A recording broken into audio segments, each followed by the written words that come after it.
Eso dice el apóstol Y otra Pablo. cosa que es importante decir, pastor, es lo siguiente: Cristo significa ungido. Entonces, ¿cómo vamos a decir que el mismo Padre es el Cristo? ¿Quién va a ungir al Padre? Claro, no se puede ungir a sí mismo. Es como si yo digo que me voy a bautizar a mí mismo. Yo no me puedo bautizar a mí mismo. Me tiene que bautizar alguien que no sea yo. Claro. Y la Biblia dice, a este ungió Dios. Y toda esa unción, por eso él dijo, el Espíritu de Dios está sobre mí. Claro, él es el ungido del Señor. Claro, y claramente el Padre ni tiene necesidad de ser ungido, ni va a ser ungido nunca por nadie, porque Él es el superior de todos y todo. Claro. Y él es el Espíritu que unge con su Espíritu a las personas. Claro, entonces, si el Padre es el Cristo, estaríamos diciendo que el Padre es el ungido. ¿Pero ungido por quién? Claro. Eso no tiene sentido alguno. El No. Padre no es Cristo. Sí. Cristo es el Hijo de Dios. Por eso se le dice Cristo, porque ese Hijo fue ungido por su Padre, por Dios. Amén, amén. Y muy interesante, hermano, que tengamos en cuenta, todos los cristianos tengamos en cuenta que la salvación viene por creer en el Hijo de Dios.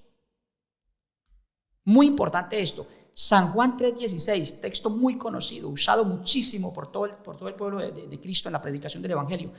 Dice este texto, porque de tal manera amó Dios al mundo que ha dado a su Hijo unigénito, para que todo aquel que en Él cree no se pierda, mas tenga vida eterna. Entonces lo que hizo Dios fue entregarnos por sacrificio para nuestros pecados, para nuestra redención, entregarnos a su Hijo unigénito, no entregarse Él a sí mismo, no morir Él, porque es imposible. Dios es inmortal, ¿sí?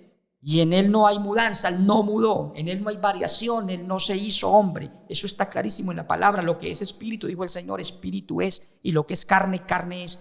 Es muy interesante entender que para ser salvos hay que creer en el Hijo, porque aquí dice, para que todo aquel que en Él cree, en el Hijo de Dios, no se pierda, mas tenga vida eterna.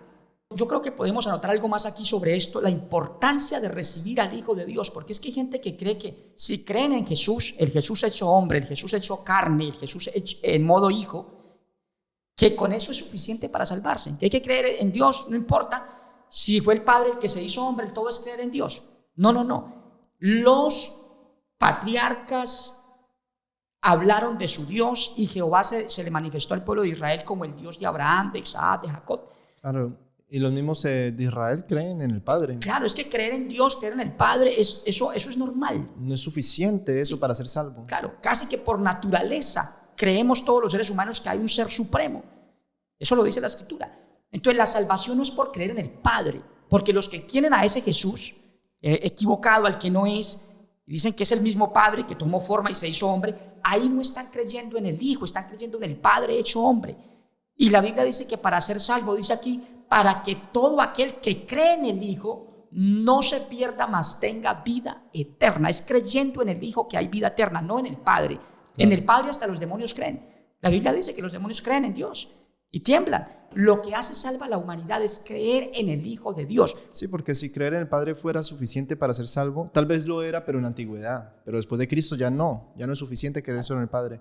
Pero si así fuera, mucha gente sería salva, porque mucha gente cree sí que hay un Padre. Sí, dicen muchos científicos que hay una inteligencia superior a todo. Hay muchos que creen que sí hay una fuerza detrás de todo, que sí hay un arquitecto del universo y gente, científicos muy conocidos, que ya incluso se han muerto muchos, que si creen que tiene que haber algo más, alguien más grande que todos nosotros. Pero eso no hace salvar a la gente. Ellos serían salvos si dependiera la salvación de creer únicamente en el Padre.